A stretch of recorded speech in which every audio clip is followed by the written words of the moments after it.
Halo teman-teman, nama saya Moses, saya dari kelas 11 IPA SMA Guru Sakti pada Jambi. Dan hari ini saya akan menjelaskan tentang sistem reproduksi manusia. Kalian bisa lihat di situ, jadi itu adalah gambar dari susunan organ-organ reproduksi pada pria. Jadi semuanya ini berawal di sini, yaitu di skrotum atau kantong testis. Jadi skrotum ini berfungsi untuk melindungi testis dan juga menjaga suhu yang ideal supaya sel sperma di dalam testis bisa tetap hidup. Kemudian di dalam testis ada yang namanya tubulus seminiferus. Di sini terjadi yang namanya proses spermatogenesis atau pembuatan sel sperma. Jadi ada sel batang atau sel spermatogonium yang kromosomnya itu diploid atau 2N. Kemudian dia akan membelah secara mitosis, menghasilkan spermatosit primer yang kromosomnya juga diploid, kemudian mengalami pembelahan secara meiosis. Di meiosis 1 menghasilkan spermatosit sekunder dan sekarang sudah kromosomnya haploid atau N. Kemudian pada meiosis 2 dia akan menghasilkan 4 spermatid yang berkromosom haploid. Kemudian dia akan mengalami pematangan, menghasilkan sel sperma seperti yang kita ketahui sekarang.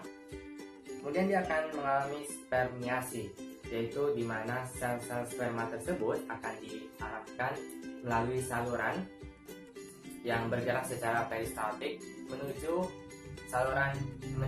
epididymis. Di epididymis ini, sel sperma akan disimpan selama 6 minggu. Ini akan diarahkan melalui saluran vas deferens, kemudian akan berlanjut ke saluran ejakulasi vesicula seminalis, kemudian akan berlanjut ke uretra prostat. Dia akan bercampur dengan cairan dari kelenjar prostat, kemudian dia akan berlanjut ke uretra, di mana dia akan bercampur dengan cairan dari kelenjar Cowper.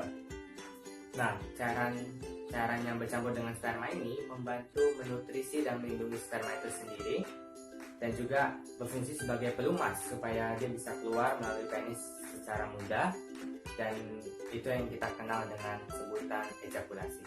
Selanjutnya kita akan membahas sistem reproduksi pada wanita. Jadi kalau pada pria itu terjadi yang namanya spermatogenesis, tapi pada wanita itu terjadi yang namanya oogenesis atau pembentukan sel telur. Dan bedanya kalau pada pria itu dimulainya setelah pubertas, tapi kalau pada wanita sejak bahkan sebelum lahir. Itu ada sel oogonium yang sifatnya itu diploid atau ya kromosomnya diploid. Kemudian dia akan mengalami pembelahan mitosis, menghasilkan oosit primer, juga masih diploid kromosomnya. Dan itu ada banyak sekali jumlahnya, ada 6-7 juta. Jumlahnya akan terus berkurang setelah lahir sampai waktu menginjak pubertas, jumlahnya hanya sekitar 50.000 sampai 100.000. Dan dari itu hanya 350 sampai 400 yang akan tetap hidup dan berkembang untuk diovulasikan. Selama tahap pembelahan meiosis pertama menghasilkan oosit sekunder yang kromosomnya sudah jadi haploid atau 1N. Nah, pada saat ini oosit sekunder ini sudah mengalami ovulasi, di mana dia sudah keluar dari organ ini namanya ovarium menuju tuba Fallopi. Kemudian dia akan melanjutkan pembelahan meiosis tahap kedua, menghasilkan ovum yang bersifat haploid kromosomnya, dan juga ada 3 badan polar. Dia baru akan melanjutkan pembelahan meiosis 2 setelah dia berhasil difertilisasi. Tapi kalau dia tidak berhasil difertilisasi, maka dia akan pecah. Nah, dalam proses reproduksi ini ada hormon-hormon yang membantu proses reproduksi. Nah, pertama itu adalah hormon hipotalamus yang disebut dengan GnRH. Hormon ini memicu dihasilkannya 2 hormon lain, yaitu hormon LH atau luteinizing hormone. Kemudian hormon yang kedua yaitu hormon FSH atau follicle stimulating hormone, hormon FSH membantu terjadinya proses spermatogenesis tadi. Nah, hormon LH ini berfungsi untuk dikeluarkannya hormon testosteron. Nah, pada wanita juga terdapat hormon-hormon LH dan FSH.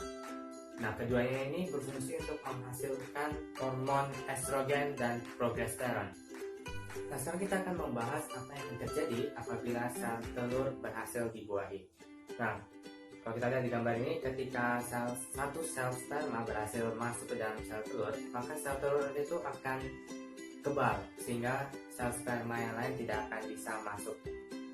Kemudian akan mengalami pembelahan mitosis secara cepat sampai menjadi blastosit. Di pinggirannya ini ada trofoblast. Trofoblast ini menghasilkan enzim proteolitik untuk mengikis dan untuk membantu terimplantasi ke dalam endometrium rahim. Di sini terjadilah yang namanya kehamilan, dan ini berlangsung selama 9 bulan. Nah, selama kehamilan, bayi bisa diamati melalui teknologi sistem reproduksi, seperti misalnya amniocentesis, itu dimana cairan amnion diambil untuk dianalisis supaya kita bisa mengetahui apakah ada kelainan genetik pada sang bayi.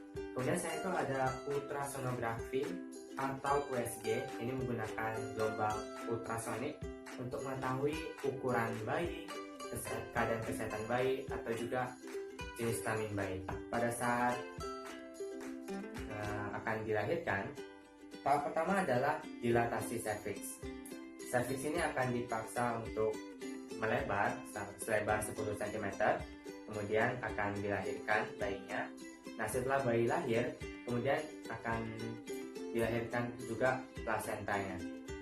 Nah, kemudian air susu ibu kepada anak akan sangat penting, karena air susu ibu ini dapat mencukupi kebutuhan nutrisi sang bayi dan juga akan membantu ibu dalam proses pemulihan diri.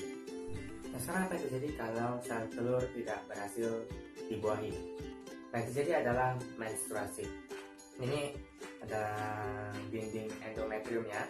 Di sini kenapa dia tipis? Itu karena dia luruh, mengalami pendarahan. Nah, di saat yang sama terjadilah fase folikel, di mana folikel ini mulai dihasilkan kembali, bertumbuh. Kemudian hanya ada satu folikel yang akan dipilih, sisanya akan menyusut. Kemudian folikel yang terpilih ini akan berkembang kembali, ada sel telurnya di dalam, kemudian sampai ovulasi, di mana sel telur itu keluar dari folikelnya menuju tuba Fallopi, kemudian berlanjut ke fase luteal. Nah, ini kan di hari yang ke-14. Di hari yang ke-14 ini dimulai juga fase sekretori, di mana endometrium ini kembali menebal. Kenapa bisa menebal? Karena kalau kita lihat di fase luteal ini, tadi folikel tadi dia kan lama, karena sudah tidak ada sel telurnya, dia akan menyusut, terdegradasi. Selama dia terdegradasi itu dia menghasilkan hormon estrogen dan progesteron. Nah, khususnya hormon progesteron. Hormon progesteron ini membantu dalam penebalan dinding endometrium ini.